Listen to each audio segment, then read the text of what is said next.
بسم اللہ الرحمن الرحیم۔ سورہ حامیم السجدہ۔ اس سورہ مبارکہ میں 54 آیات اور 6 رکوع ہیں۔ یہ سورت مکی ہے۔ شان نزول سورہ حامیم السجدہ۔ یہ سورت مکہ مکرمہ میں نازل ہوئی۔ اس کی آیت نمبر 38 میں آیت السجدہ ہے، جس کی وجہ سے اس کو حامیم السجدہ سے موسوم کیا گیا ہے۔ اس کا دوسرا نام فصلت بھی ہے۔ یہ کلمہ تیسری آیت میں موجود ہے۔ یہ سورت حضرت حمزہ رضی اللہ تعالی عنہ کے مشرف با اسلام ہونے کے بعد اور حضرت فاروق اعظم رضی اللہ تعالی عنہ کے اسلام قبول کرنے سے پہلے درمیانی وقفے میں نازل ہوئی۔ مضامین سورہ حامیم السجدہ۔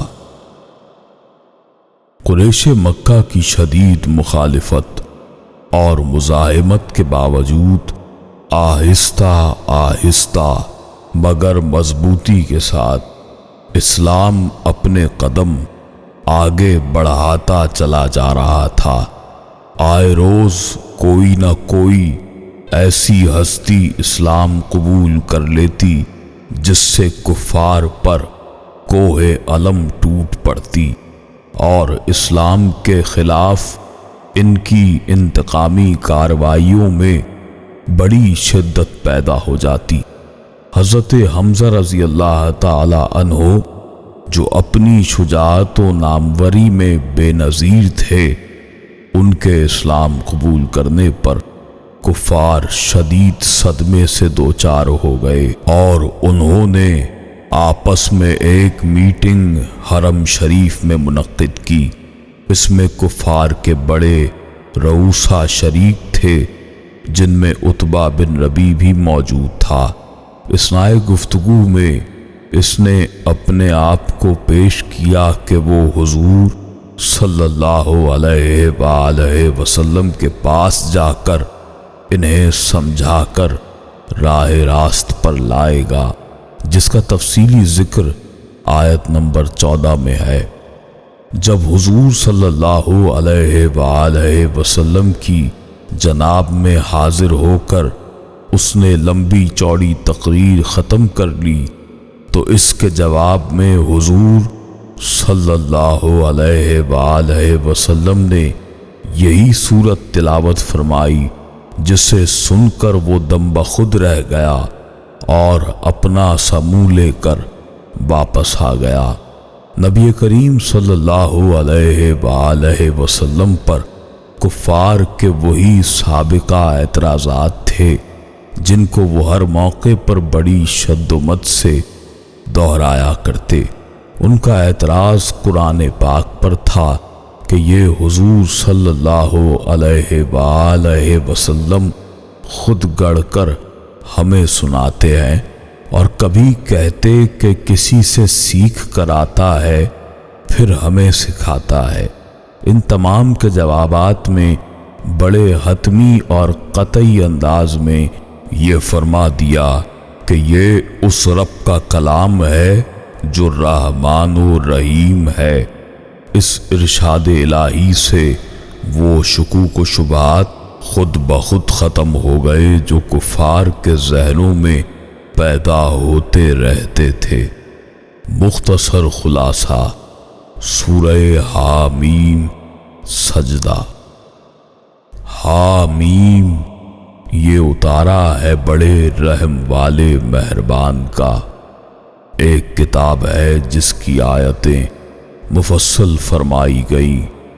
عربی قرآن عقل والے کے لیے خوشخبری دیتا، ڈر سناتا، تو ان میں سے اکثر نے منہ پھیرا تو وہ سنتے ہی نہیں اور بولے ہمارے دل غلاف میں ہے اس بات سے جس کی طرف تم بلاتے ہو۔ ہمارے کانوں میں ڈانٹ لگی ہے اور ہمارے اور تمہارے درمیان ایک پردہ ہے، اور تم اپنا کام کرو، ہم اپنا کام کرتے ہیں۔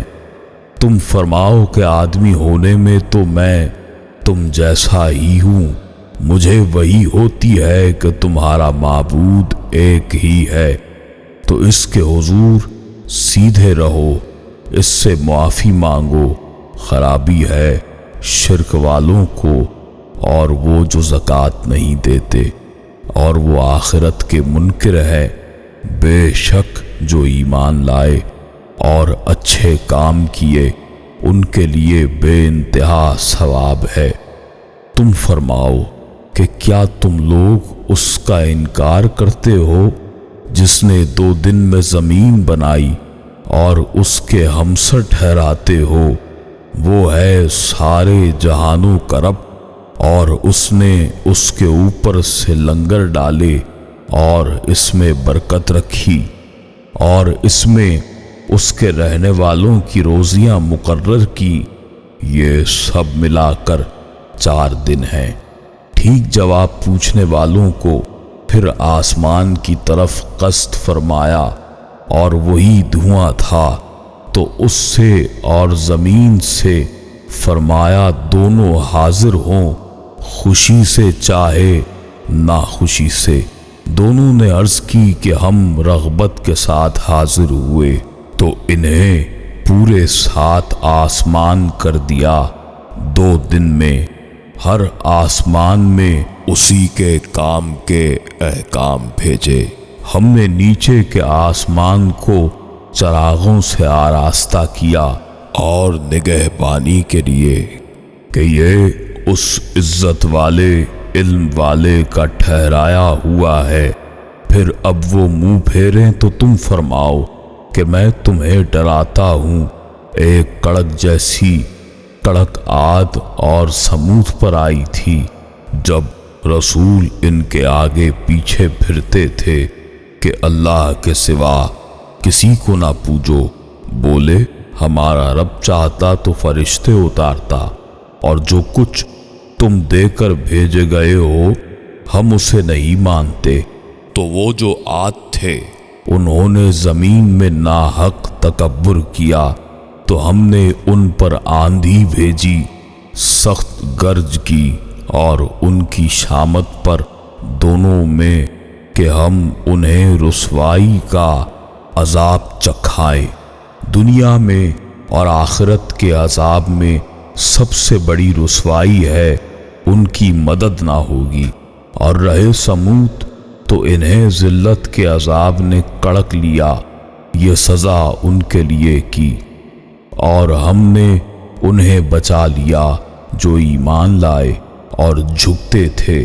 یہ قیامت کے دن گواہی دیں گے، تمہارے کان تمہاری آنکھیں تمہاری کھالیں، بے شک ہم ضرور کافروں کو سخت عذاب چکھائیں گے۔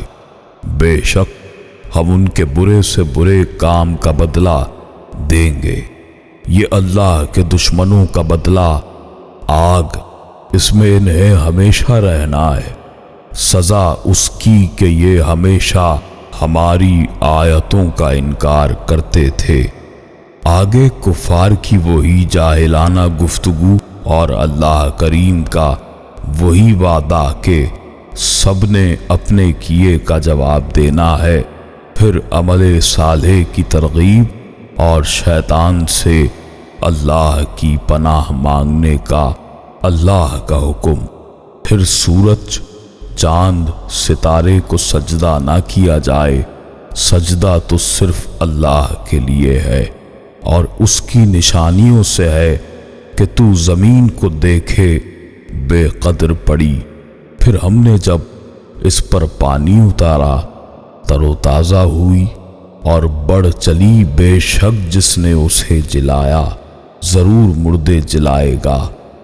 بے شک وہ سب کچھ کر سکتا ہے، اور بے شک قرآن کریم عزت والی کتاب ہے، اور باطل کو اس کی طرف راہ نہیں ملے، نہ اس کے آگے نہ اس کے پیچھے۔ یہ اتارا ہوا ہے حکمت والے اور سب خوبیوں والے اللہ کا، اور آپ صلی اللہ علیہ وآلہ وسلم فرما دیں کہ یہ کتاب ایمان والوں کے لیے ہدایت ہے اور شفا ہے، اور جو ایمان نہیں لاتے ان کے کانوں میں ڈانٹ لگی ہوئی ہے، وہ اپنے اندھے پن میں ہیں، پھر وہ دور جگہ سے پکارے جاتے ہیں۔ بے شک ہم نے موسیٰ علیہ السلام کو کتاب عطا فرمائی اور اس میں اختلاف کیا گیا، اور جو نیک عمل کرے بھلائی کو اور جو برائی کرے اپنے برے کو، تمہارا رب بندوں پر ظلم نہیں کرتا، اور اللہ ہی جانتا ہے جب اسے تکلیف پہنچتی ہے تو پھر لمبی دعا کرنے والا ہو جاتا ہے۔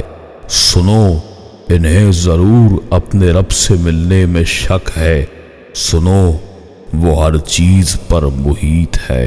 اس صورت میں اللہ نے واضح طور پر بیان فرمایا کہ اللہ ہر چیز پر قادر ہے، وہ مرنے کے بعد دوبارہ زندہ کرنے پر، اور اچھا کرنے والے اور برا کرنے والے کبھی برابر نہیں ہو سکتے، اور اللہ نے دن اور رات اور زمین کی پیدائش اور آسمانوں کی پیدائش کے بارے میں مکمل آگاہی دی انسانوں کو، اور اپنی تمام آسمانی نعمتیں جو بنی نوع انسان کے لیے مفید ہیں یا ضروری ہیں، ان کا اہتمام کس سلیقے اور قرینے سے فرمایا، اور پھر ساتھ ہی انسانوں کو کہ وہ کتنے خود غرض ہیں کہ اپنی پریشانیوں کے وقت تو اللہ کو پکارتے ہیں،